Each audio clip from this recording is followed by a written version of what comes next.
Hey everybody, this is an episode of Upgrade Me, where I'm going to talk a little bit about something that's been a big issue in my life, and that's anxiety. And I think if you can get control over this, it's going to make a huge difference to your life. One of the things that I want to get across in this channel is the concept that you can do every day. You can do a little bit to be a little better.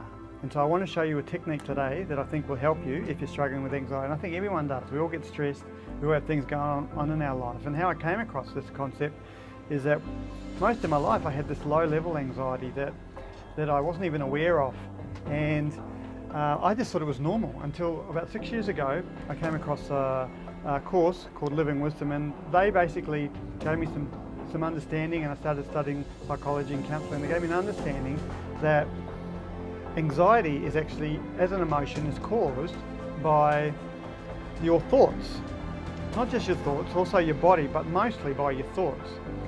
Yeah, so your brain it's stuck inside this skull, and it can't tell what's going on outside except through the senses, the eyes, the ears, the smell and touch, and so it's always depending on what's picking up. But not only is it depending on those, it's actually working off its own stories, its own narrative about what's going on.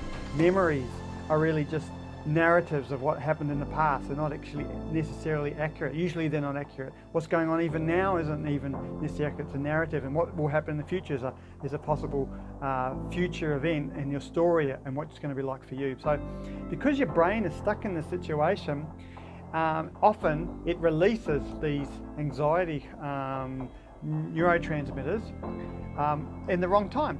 When it's supposed to happen, it's really good. Say you're in danger, you've got an animal chasing you, or you're walking on the edge of a cliff, or you're in a fight or flight situation. It releases these hormones like adrenaline and so on, and your muscles get tense and ready.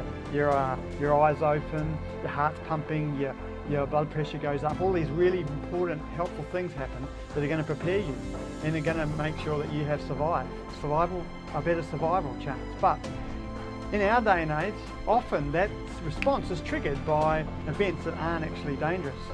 Not only that, they might not even be triggered by an external event at all, but they might be triggered by just your thoughts, the narrative and story that you're telling yourself about what's going on right now. If you've got two people looking at one situation, they're both going to have a different story about that. One might be a positive hero story, one might be a victim story. There's all sorts of stories you write about our life. And so one of the main things we've got to realize is that getting control of this massive part of our brain, the frontal cortex, which is controlling all of our thoughts, and those thoughts are actually controlling what our body releases, is the crucial thing to dealing with anxiety. Now there's, like I said, two ways of dealing with anxiety, and I'm just going to talk about the first one, which is monitoring your thinking, monitoring your narrative. So for example, if I sat down and I told you all the thoughts that an anxious person is having, for 5 minutes I just went over it. Maybe they're thinking, I'm not good enough, they're not going to like me, I'm going to have trouble, I'm going to lose my job, I'm not going to have enough money. If I kept telling you those thoughts, you would start to get anxious. It would just happen because your mind is picking it up, and those thoughts are going through your mind, and those thoughts will release those chemicals that make anxiety happen. And it's the same thing if I told you all the thoughts of a happy or a peaceful person. Those thoughts would also, after 5 minutes, make you feel peaceful. It's just the way it works. Our thoughts affect our emotions. That's the key idea that I never understood myself. I just thought I was a victim of my emotions, like the winds that blew, and that there was nothing I could do about it except try and avoid them. And the exciting thing is that if you understand that the way you're interpreting what's coming in, the way you're interpreting reality, is actually directly affecting your mood. And if you change those thoughts, you can change your mood. So what do you do about it? Well, it's not easy. It's hard work, but it's doable.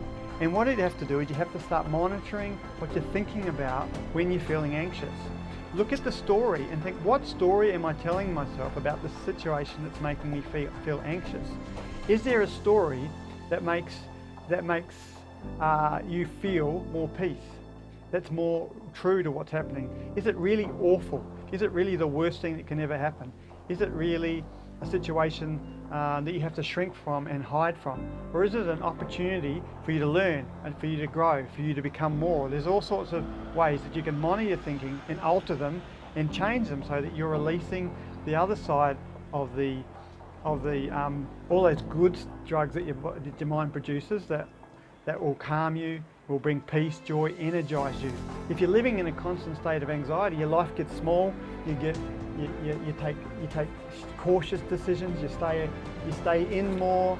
You do the same thing and get the same result year after year. It's like living in this loop that's just not going anywhere.